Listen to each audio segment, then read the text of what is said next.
We'll start creating the ruched front by ironing the front piece in half and then creating that center crease.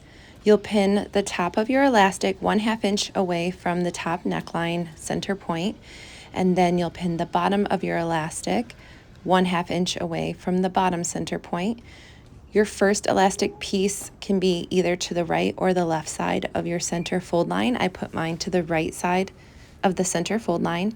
You'll use a long straight stitch to attach the elastic to one side of the center fold line, trying to stitch directly down the center of your elastic. So I kind of use my hands to help guide the elastic. If you lose the tail of the elastic, you can kind of reach through like I did here to secure the very end 1/2 inch away. So 1/2 inch from the top, 1/2 inch from the bottom to one side of the one side of the center line. You'll repeat with the second strip of elastic to the opposite side of the center fold line, again attaching 1/2 inch away from the top and the bottom. If you're creating the open back option like I'm showing in this sample, you'll place the top of the back pieces together along the neckline and then also along the bottom curved edge. Just a note, in case you missed it in the tutorial, you'll sew the top neckline with 1/2 inch seam allowance, but that bottom portion that I'm pinning right now will be a 1/4 inch seam allowance. You can also add elastic to both of these seams, and I'll show you in a separate tutorial how to add your clear elastic.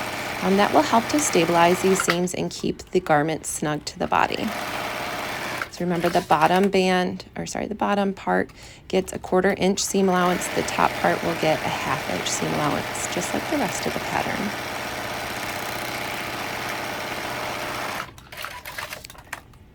Once you've sewn that, you'll just turn the garment right side out.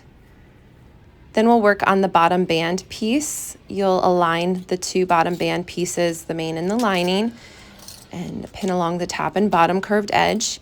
These both receive a 1/4 inch seam allowance. Just in case you didn't see it in the tutorial, just a 1/4 inch seam allowance for the top and the bottom curved edges of your band. And again, you can stabilize these seams with clear elastic. I highly recommend that. You can also cut a smaller band if you have either a sway back proportion to your body or a smaller waist in the back than you do across the front.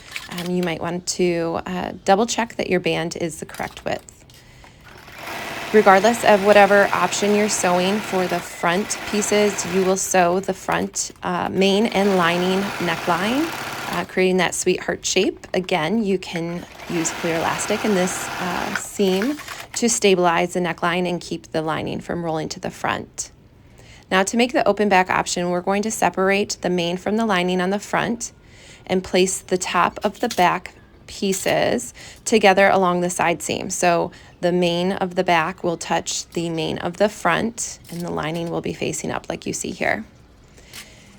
Next, you'll place the band with the curve going up towards the neckline. So it will follow the same curve of the back neckline.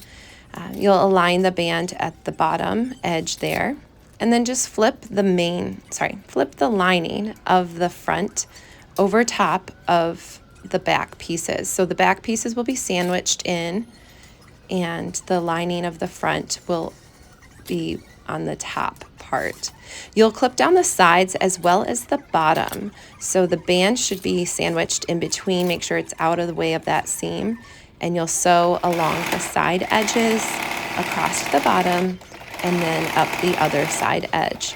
And just a note, the front and the back should have, they should align, but the bottom of the back band will be 1/2 inch away from the front, so that the front linings get sewn across the bottom with 1/2 inch seam allowance, and it makes the side edges now flush.